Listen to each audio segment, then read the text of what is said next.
Alright, we are back with more college football coverage, and in this one, I'll be covering the bucked up LA Bowl game between the Washington Huskies and the Boise State Broncos. It was honestly a fitting way to end off the season, seeing as one of the first pieces of overall coverage came with the Boise State and South Florida game earlier in the year. Man, it was pretty evident from the onset that this Boise State team was going to regress. I mean, it was obvious once Ashton Jeanty left the program. And I mean, they went through all the metrics, but even from the eye test, you could tell after a while that it was just going to go south. The Boise State team that I saw in this game had pretty much the same struggles they did in week one. Now, it looked like one of their other running backs, and granted, Raleigh, this person, was actually involved a lot on this early drive.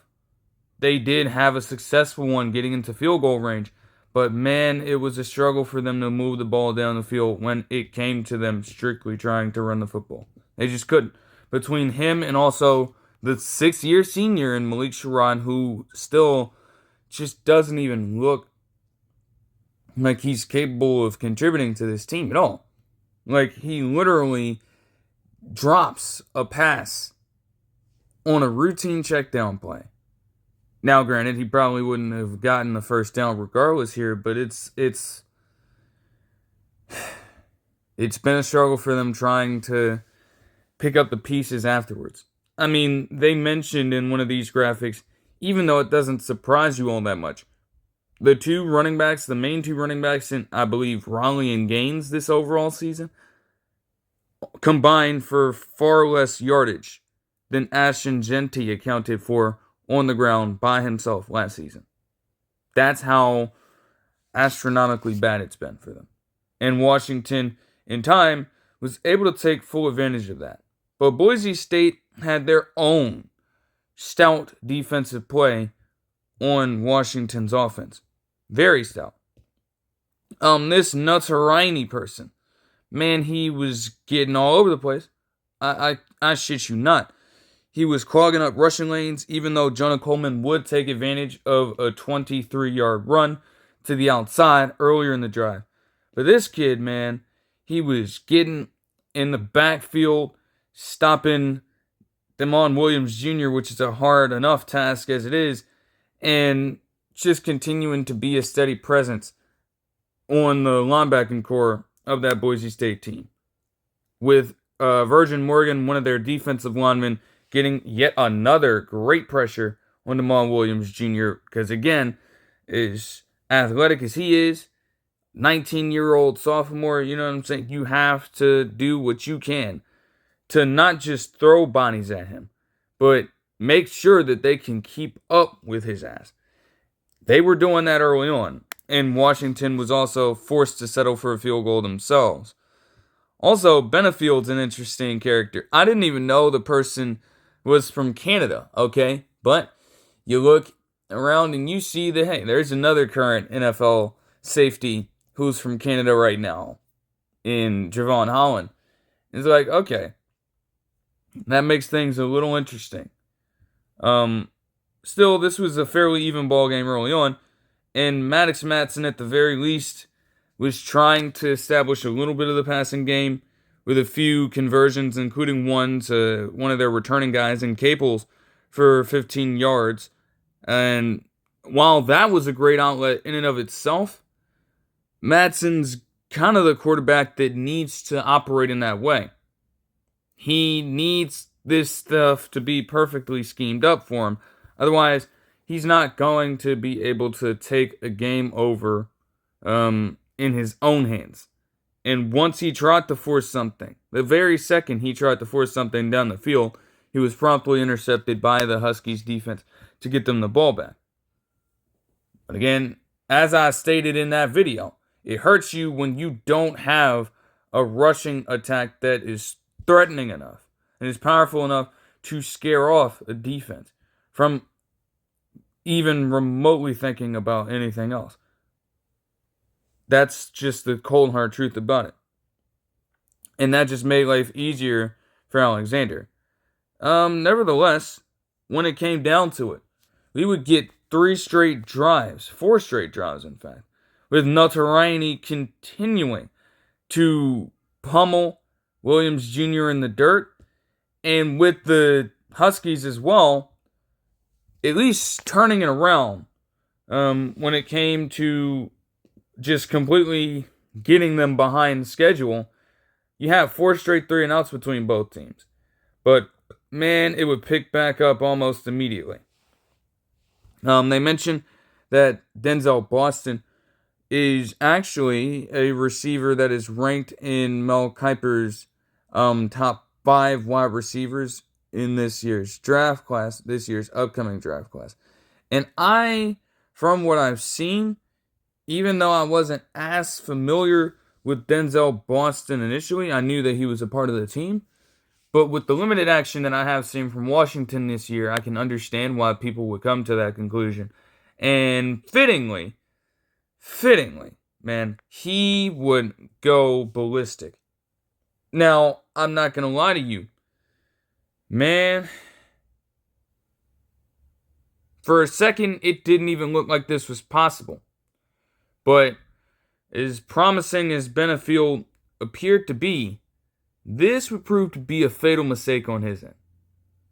Because you have Denzel Boston at this point going over the top for a deep-ass post route. And granted, there's a little bit of a switch in that area. Now, he's deep enough to where Benefield would have to latch onto him in coverage. At that point, you're making a split-second decision as a safety. And Benefield shows very, very wrong. Because there's another guy guarding the tight end in DeGraff. And seeing him, he's not that much of a threat. But his route in that same general area forced them again to make some kind of move. Both of them take DeGraff at one time without Benefield even realizing for a second that there's somebody else behind him. And once Williams Jr. caught a glimpse of that, he heaved that motherfucker down the field and hit him for a 78-yard touchdown catch to give the Huskies a 10-3 lead. But it didn't stop there. The Broncos were already feeling the desperation to that point, where they had managed to get themselves deeper into Washington territory, but were ultimately stuffed. They had Maddox Matson try to run off with the football, and promptly he was not escaping from that defensive pressure. Then, like literally too, that play is like every single route was so just short and jammed up together in the vicinity of other routes at the same time. And they expected Matson to be able to get it out to one of these guys. Like the second that they even think about stepping up to make the catch, the defenders are right on their backs waiting to deflect the ball somehow. So I really don't know what made Boise State believe that kind of play call was going to work. And Matson, in that case, was forced to scramble out. But that coverage was so damn great that, hey, they could afford to send a few extra bodies to Matson's way to keep him short of the line. But when it came back to the Huskies, man, they were still on it. They mentioned earlier in the drive, after yet another spectacular catch from Boston on some excellent route work, they said he was dealing with a few injuries, and when he was moving out there like that, I don't think anyone could tell, really, that he was injured at all. That's highly unfortunate, to say the least, and you would hope he gets better in time for the whole process. But the Huskies would keep thugging it out regardless. Despite a little bit of a lapse from the aforementioned DeGraff, Jonah Coleman is legitimately one of the more interesting running backs. I didn't even know he was like 5'9", 220. I knew he was shorter. I didn't think he was that big for his frame. But he's got a solid amount of speed to him, man. He's hard to catch in the open field. And then you tack that on with his ability to have a low center of gravity and enough lower body strength to still churn out yardage whenever he needs to. It's an interesting dynamic with him. It makes him one of the better running backs in the nation.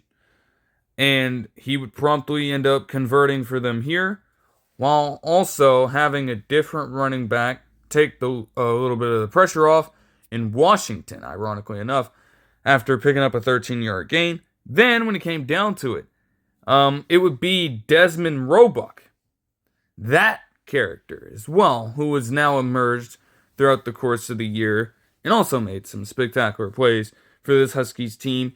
He would get a haul near the sideline of the end zone to get in for the score. And just like that, it was 17-3 before the Broncos could even blink, really. Just like that, just a little bit past the 2-minute warning, but they got that job done instantly. And then after that, because I was trying to alternate between this game and the NBA action, it was kind of difficult to do both, given that the entirety of the Cup semifinal coverage was taking place on Prime instead. So it wasn't really attainable to continue watching that game in full, but I did track it, and it got so much worse for Boise State. It got so much worse for them. They could not hang with this team. Promptly, as I cut it off, the very next drive saw Maddox Madsen throw another interception. And the Huskies, would get yet another touchdown catch, this time by Vines Bright from 3 yards out, to make this 24-3 at halftime. And the Huskies never looked back. They didn't even have to try that hard, but they tacked on a couple other touchdowns, including one from extremely short distance later on in the game, from 9 yards out, as Jonah Coleman would punch it in for a rushing touchdown in goal-to-go territory. Like, man, this was just completely dominated by them. The Huskies would win 38-10 to move to 9-4. Meanwhile, for Boise State, they had a couple of different things going for them in this game.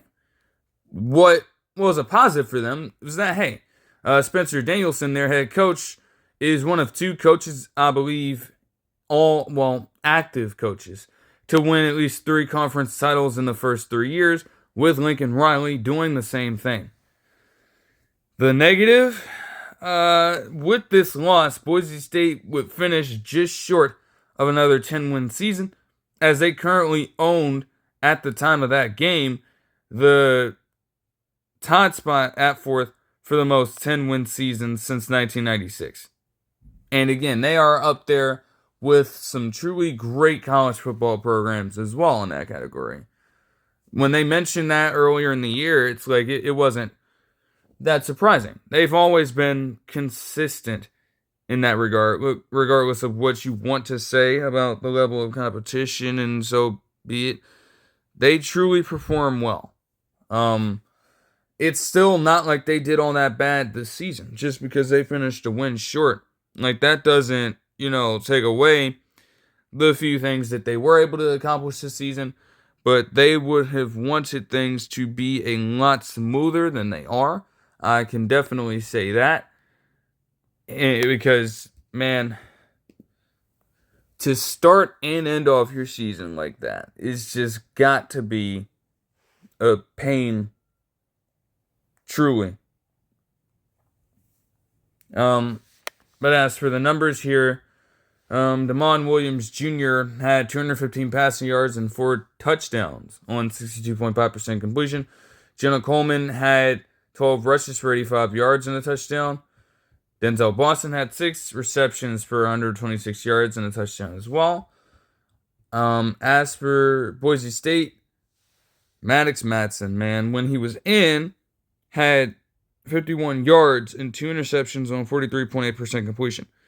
I didn't watch the rest of the game, so I don't know if he was benched at some point.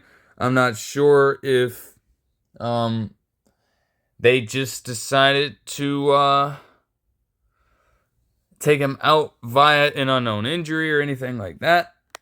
But even when this Cutforth person was in, he didn't fare all that much better. At least he crossed 200 passing yards, I guess, but he still had a touchdown and 3 interceptions on 55.6% completion. As for the wide receivers, Marshall had 5 receptions for 97 yards, and Latrell Caples had 5 receptions for 70 yards. Both of them did not have a score at all. So it's a disappointing way to end the season for the Broncos, but hey, at least the Huskies were able to heat up and get themselves a pretty nice closeout to this regular season. It's a credit to them, for sure.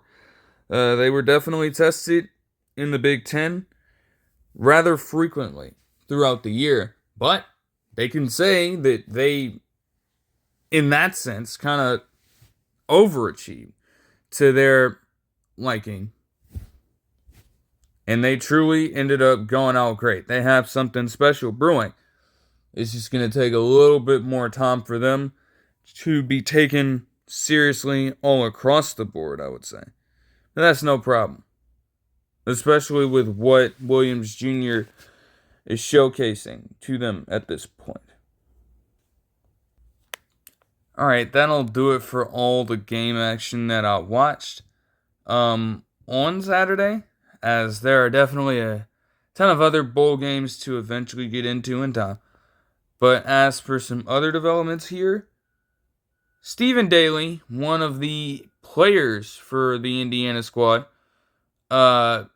actually ended up suffering an injury in the postgame of the Big Ten title match. And apparently, per Yeti, it looks as though this player is going to miss the rest of the season.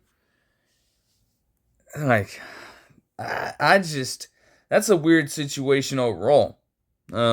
If you're in his shoes, it's like you're going around, you just accomplished something incredibly historic for your team, and you just calling yourself celebrating at this point. You're not even really doing anything too intense. You're just trying to have a good time, live in the moment, and then focus eventually on getting things set up for the next task at hand.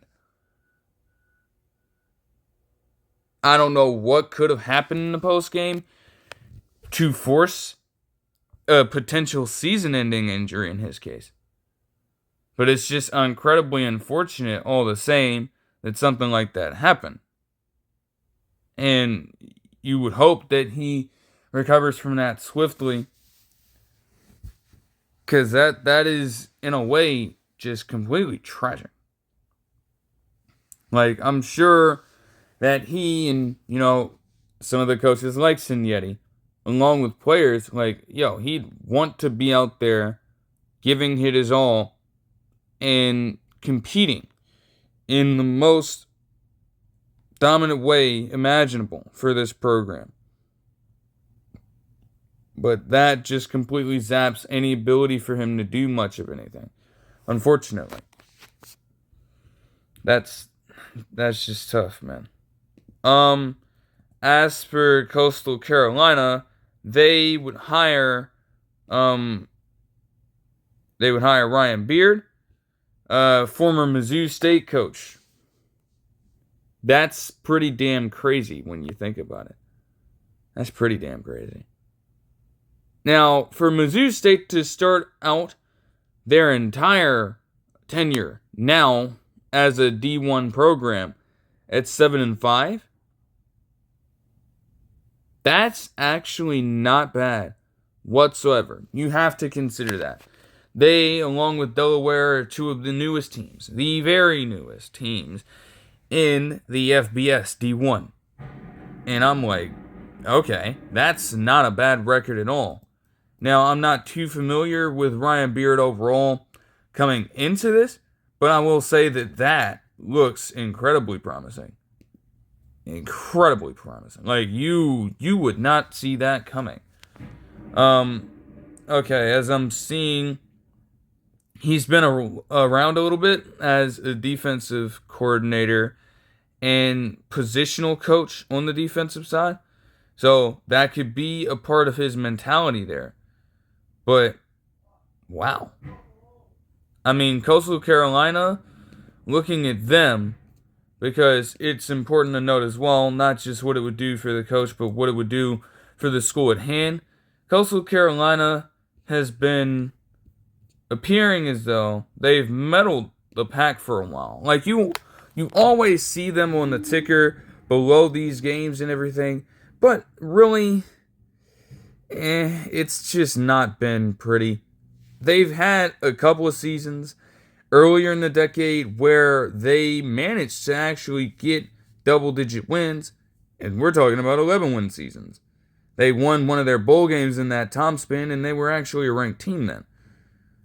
So, like, they've got flashes of potentially becoming great, but this last stretch since 2022, and especially under Tim Beck, who they've now let go, they have been mediocre at best.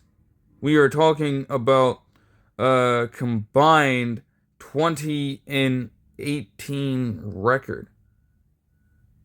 It doesn't get much more mediocre than that. I don't think they're a school looking to contend, but maybe they aren't as content with this stagnant quality that's going on right now. They might really be feeling a change, and they believe in that case that Ryan Beard can offer it to them. Here's an interesting one for you, though. Oh my goodness. Man, I don't even know what to say about this, because when this came across my feed, it surprised me. I think I saw this on like a Fox Sports feed, or notification coming through my phone, and I looked into it, read the article. Eventually, it was stated that Kyle Wittingham is going to step down after Utah's bowl game this year. Like, damn.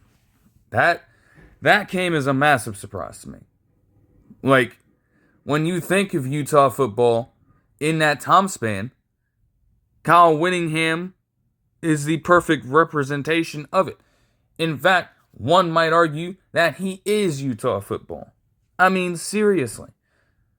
I mentioned this earlier in the year when Utah played BYU and you had the Wittingham family, at least a member of the Wittingham family, appear in that long-ass stretch of games against that school.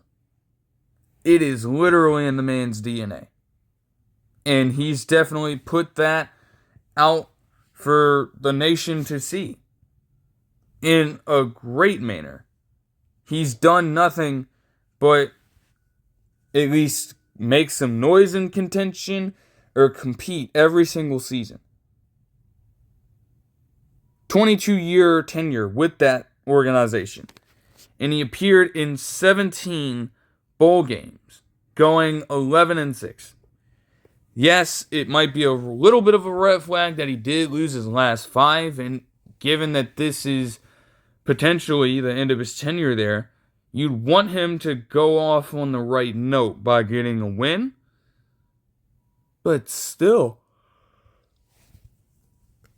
I could not believe that. I couldn't. Like, I wonder if there is any, like, motivation that we don't know about that played into the decision. I mean, of course, we could always try to assume, but that wouldn't be fair to Wittingham himself, especially if he's willing to speak on that as time goes on. You can't argue, though, that at the Utes program, bro, it would be hard to replace him, truly. This man literally had 7 10-plus win seasons and a 177-88 overall record with just them alone. Got the most single-season wins in school franchise history and the best win percentage in school's history as well. So, if he does stick out stick with this. I wouldn't be surprised to see him get into the College Football Hall of Fame very soon. But you gotta move on, I suppose, and it's been quite the era of time for Utes fans with him at the helm. They've, had a few seasons where they've underperformed, sure, but not too bad to where it's like, okay, maybe we need to relieve Mr. Wittingham of his duties. It's never gotten that bad. And the fact that they were willing to go to him, or have him go to them, rather, and say outright that this was the decision that he was going to make at the end of the year, and still do what he can to coach them throughout this, that just shows the type of character that those guys possess overall, and how much true faith that both sides have in each other, whether it be Wittingham towards the members of the front office and vice versa, or ownership, directorship from the school's perspective and the connection there. It's got to be promising all around.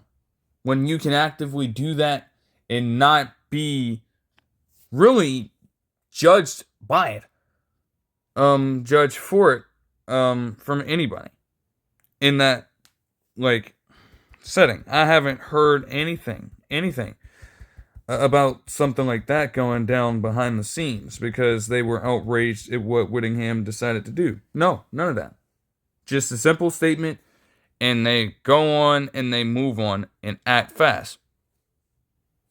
At least they were given a warning about it. And hearing about many other coaches, like Lane Kiffin, unironically enough, not having that kind of heart-to-heart connection with different people here, it's refreshing to know that Wittingham, again, he could have very much said, okay, at the end of the season, I'm just going to peace out. I don't need to say anything about this. But he elected to. He made that decision to do it, even without necessarily being required to. And that speaks volumes about what he's done in his career, and also how he is as a general person outside from the football perspective. Just a truly great legend in this realm. But you're still, if you're Utah football, have to find a way to respond. And so they would choose to do so by hiring a person who was in-house and promoting Morgan Scalley, the defensive coordinator, I believe, to head coach. Hopefully that fares well for them.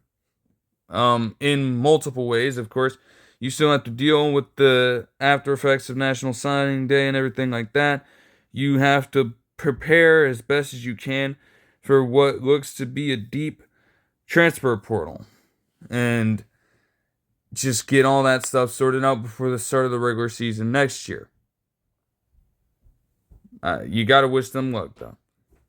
As for the transfer portal, perfect damn segue, too. Man, there would be a lot of names to enter in there. And even with what I'm going to detail now, that doesn't cover much of anything. But hey, it is what it is. Okay, to start it out, DJ Lagway would enter his name into the transfer portal and has plans to do so. Man. This could be an interesting one because I don't really know. I don't know when it comes to him. He's definitely gotten in some of the experience now. And you can say that even with him taking a few steps forward in the season in terms of somehow acquiring a little more trust in the overall system by getting the reps in and by having a bit more control of the offense somehow, he took a massive step back. This season was just a complete and total failure for the Florida team as a whole. And it doesn't all start and end with Lagway, but man, he played a pretty big part in that. 16 touchdowns and 14 interceptions on this season. And throughout his entire career, when you look at it, like, this was just a regression. A full-on regression.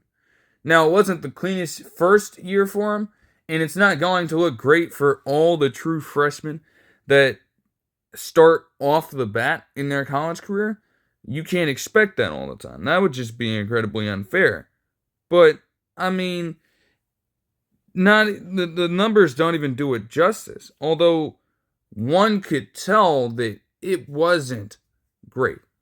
I mean, everything went down. Sure, yards per game were up, but he was actively struggling to read defenses and stretch the ball down the field. He had 10 yards per pass attempt last year, and that shit dropped by 3.3. He had adjusted yards per gain per pass attempt, being at 9.1, and that shit dropped 3.3 points. That's unacceptable work. And those defenses in the SEC are going to be tough. I get it. I understand it. But that's a pretty bad sign if you don't at least take a step forward in some way, shape, or form. And granted, he's still a young player, so there is still time for him to turn it around. Maybe he just feels as though he's not going to find it in Florida. From that standpoint, you can understand it. But, man, like, a lot of the other discrepancies in his game are going to have to be sorted out by himself. I don't know if a change of scenery can solve every single problem that he has as a player right this second. I just got to be fair there. Like, and granted, a lot of that, too, was, even if you look at the numbers, okay, again, they don't tell you the full story. They were trying to ensure through their entire game plan this season that Lagway didn't have to do the hero ball stuff that he was trying to pull off last season. They made it a point to have him be that sort of quarterback, making smarter and quicker reads in these games, and chunking his way down the field with precision and accuracy as best as possible. And again, from an accuracy standpoint, okay, yeah, that's solid. But it got to a point where you're just being completely conservative. And with, I don't know, like, their rushing attack wasn't that consistent. And it took very late in the season for their wide receivers to truly emerge as competent. I mean, like, literally, their beacon of hope came after a true freshman wide receiver completely went nuclear in that game against Texas. And it still wasn't a guarantee week to week that he was going to make an impact on the game. So the weapons, okay, sure, that might have been a little bit of a problem. But, man, knowing that, you still have to try to work to their strengths. And with few to speak of in that situation, Lagway, even when playing conservative, still felt like, okay, I still have to go out and put all this on my shoulders. And promptly, not even just the 14 interceptions, but he, man, the offense just hit times in these games where they would go for drives on end without doing much of anything at all. They didn't know what direction they were heading in. That was a massive problem. And as a result of all that, you get this season from Lagway. I wouldn't play the game of trying to project where every single player involved in the transfer portal would go. But, man, I don't know what would help him. Like, you want him to be in a good system, of course. And you want to try to limit the hero ball stuff. But, again, Florida proved, under Napier especially, that they already tried to go that route and didn't make it happen.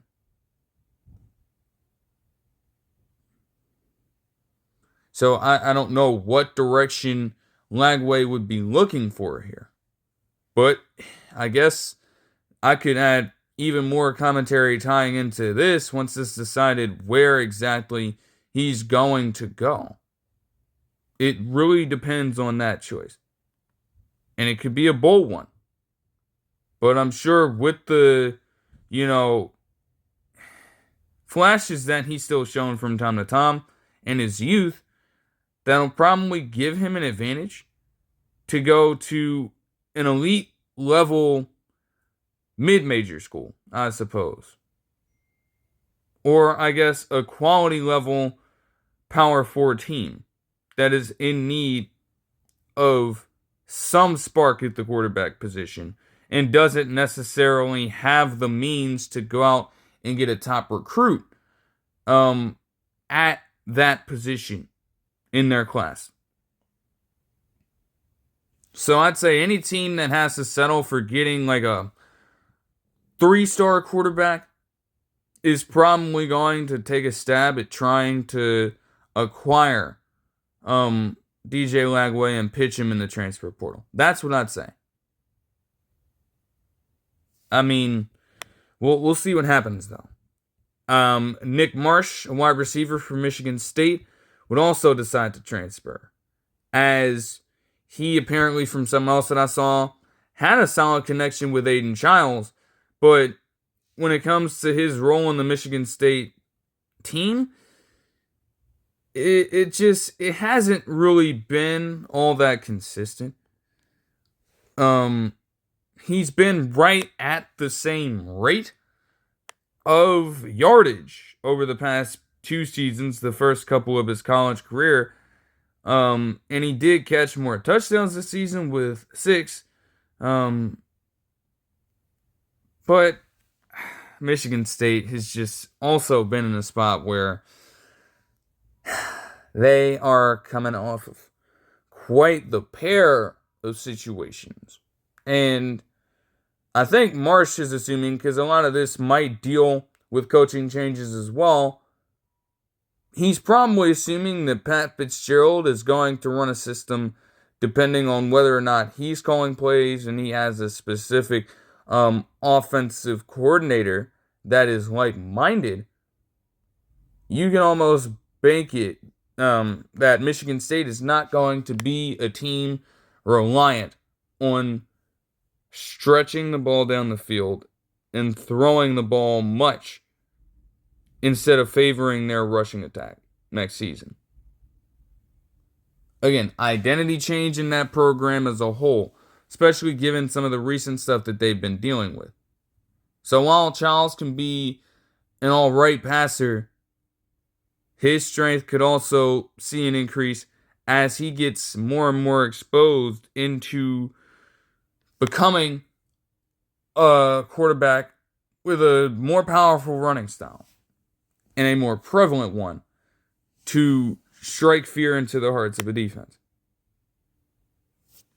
If they do happen to switch over to that sort of game plan, that does leave Nick Marsh in a situation where he's at odds. And I suppose that he sees for himself that, okay, it would be much better for him to just move on now and try to deal with that throughout the rest of his college career.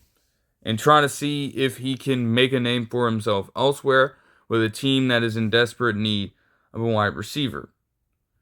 RJ Baxter, the running back from Texas, also is going to enter the transfer portal. RJ Baxter's situation is a bit more unfortunate. I mean, it didn't help that he was dealing with an injury that took him out for the entirety of the season. CJ Baxter, rather. But yeah, season-ending injury for him took him out for an entire year, so he missed a good amount of development there. And, in 2025, for him, the situation was, okay, he has enough potential. I'm seeing there as well. He's very young. He is only...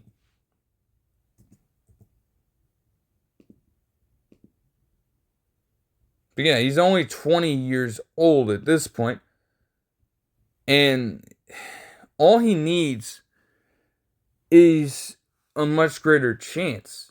I mean, he was solid as a change of pace guy in his first year in the program.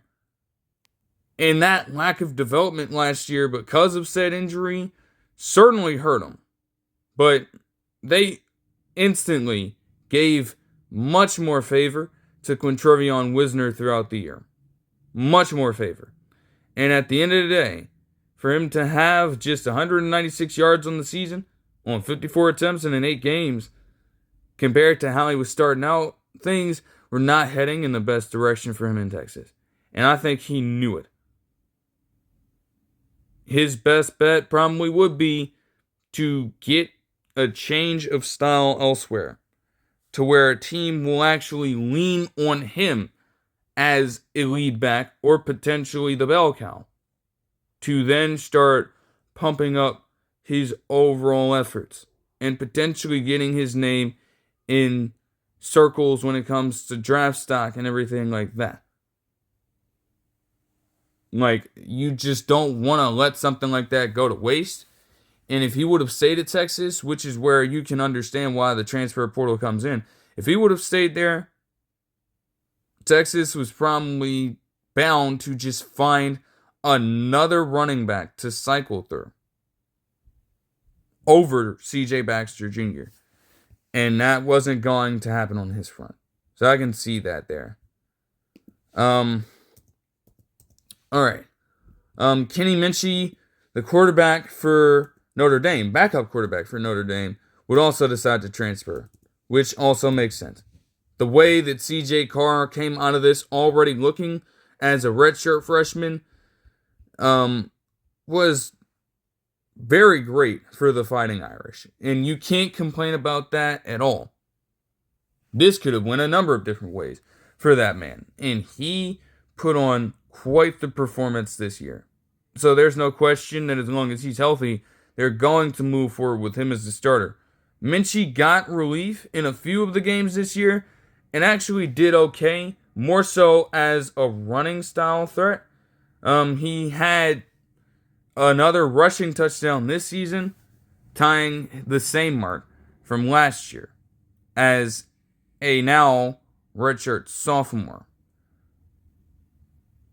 That could pose caution for some teams, especially when it comes to Power 4 conferences, I think.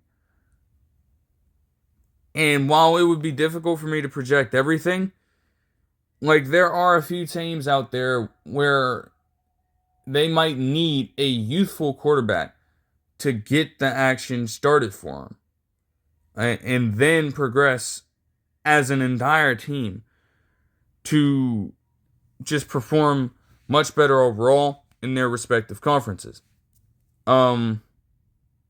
It's not all about the Big 12, but you get the feeling that teams like Oklahoma State, UCF potentially, and a lot of other teams in that similar realm in other conferences could absolutely use a quarterback like that. Absolutely. Now, I can't say that that's where they'd end up right now, but with as many names that are going to enter in there, you can never truly be sure.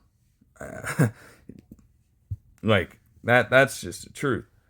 Dylan Edwards, the running back for Kansas State, would formally enter the transfer portal. It was interesting because with him, there was a mention that, okay, he just straight up left the Kansas State team just unprompted in the middle of the season.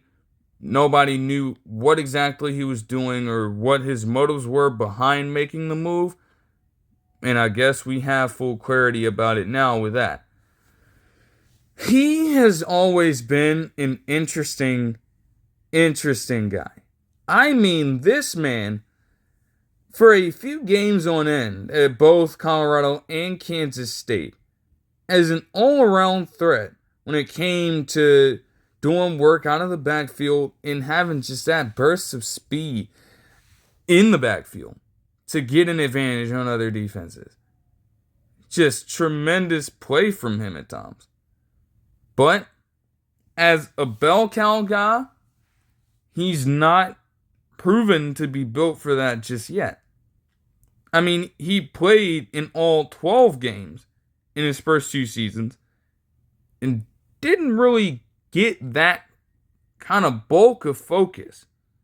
And that's interesting when you think about it. I mean, as a true freshman, at Colorado, the entire team was just chaos. They could not run the football at all.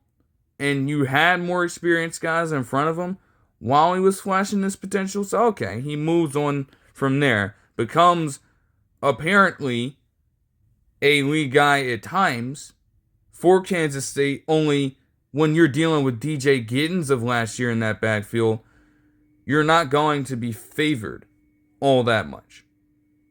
You can say that he made the most of his carries, but DJ Giddens was the unquestioned number 1 in that system.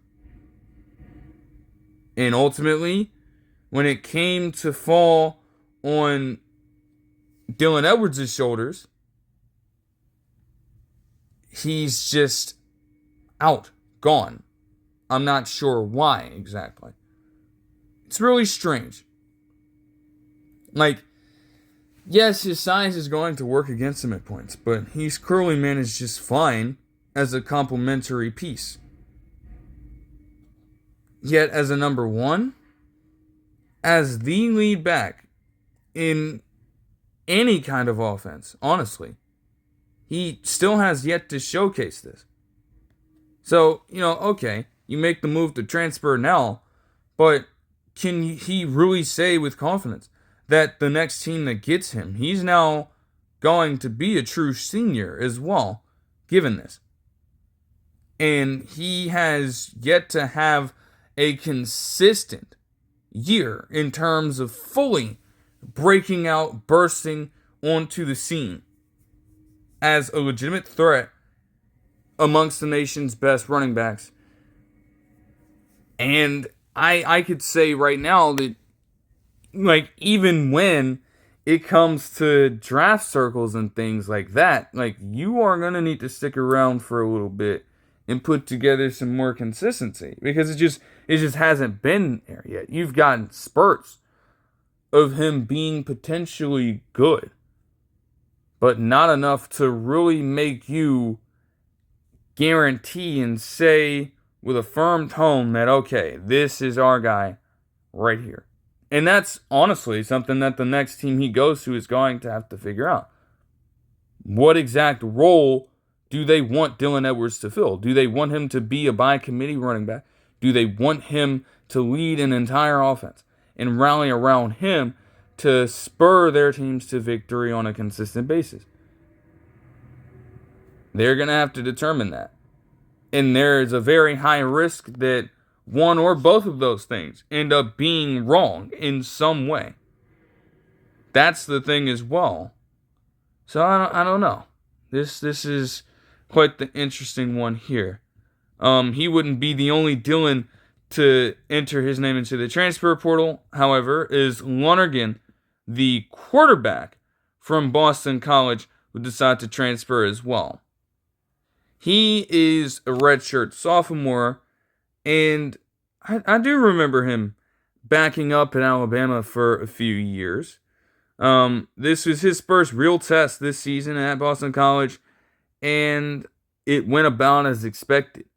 he wasn't bad, especially by Boston College standards, given how they run their overall team and given how shitty of a coach Bill O'Brien is.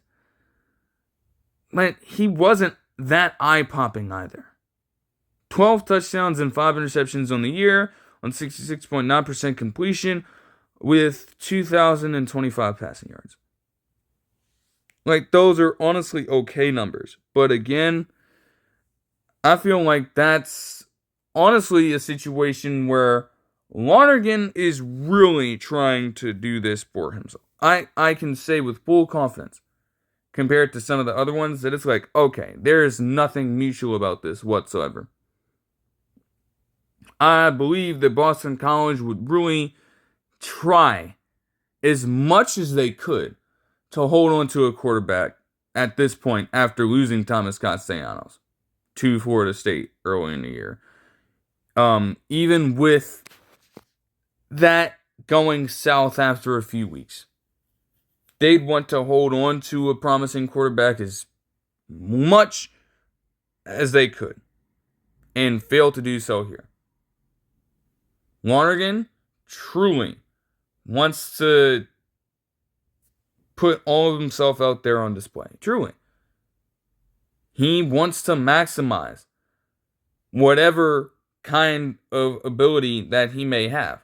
I haven't seen enough Boston College football for good reason. So I wouldn't really know like that. But that would be my read on the situation. Okay. Jaden Craig, a quarterback from Harvard, is also answering the transfer portal as apparently one of the best transfer prospects, coming out of the FCS this season at the quarterback position. Again, same thing. It would be interesting to see who would get him and who thinks they can have the most success with him, given how it has gone for Trinidad Chambliss to this point. I mean, that's going to be the baseline now. You know, nobody could have expected him to burst onto the scene that way, especially with, again, how Ole Miss was doing. They had a completely different quarterback starting. He was doing okay, but he was tailing off a little bit. They throw Chambliss in, and he just goes fucking crazy. Nobody could have saw that coming. But, hey, now that it's looked promising for Chambliss, well, other teams are going to try to emulate that. So, yeah, we'll certainly be seeing how that goes. And then, man, Dylan Raiola, even though he is now dealing with an injury at this point, he also decided to enter the transfer portal. And I don't know how this could end up. It'd be interesting because anyone who would get him would have to understand that you are going to have to wait for a little more time to get Raiola activated through training and then get him acclimated to the playbook. He's not going to be playing for at least the first few weeks of the season, depending on how the timeline of his recovery goes. So that is a dangerous game to play when you are trying to balance both this out along with genuine recruiting tactics in getting the best talent available. And it's like, I could say that this would be him testing the waters, trying to call Nebraska's bluff to see if he can potentially get more out of a potential deal. That could be fair, but at the same time, by this point, we would have heard Drew Aller enter his name into the transfer portal. We would have heard something from Drew Aller stating that, okay, even though he's dealing with his injury, he's probably going to miss a good amount of time in the season, he would have entered his name in the transfer portal by this point. And of course, there are also chances to where Aller might just decide to leave college entirely That's always a possibility. Not the case for Raiola yet. But, it's like they've got a situation for themselves, to say the least. I really don't know where Raiola would end up. I don't know of many schools. I don't know. Well, I'll say that Raiola, given his classification, he came in as one of the top quarterback prospects in his class. So I think that a lot of schools who are in need of a quarterback, if they can't find one through the recruiting stage, and even if they do, it's probably one player that they would be willing to take a chance on. But I really don't know how much it would cost them. Like, what exactly do you gain and what exactly do you lose by making a move like this? That's what teams are going to have to gauge here if they decide to go after him. And for Nebraska,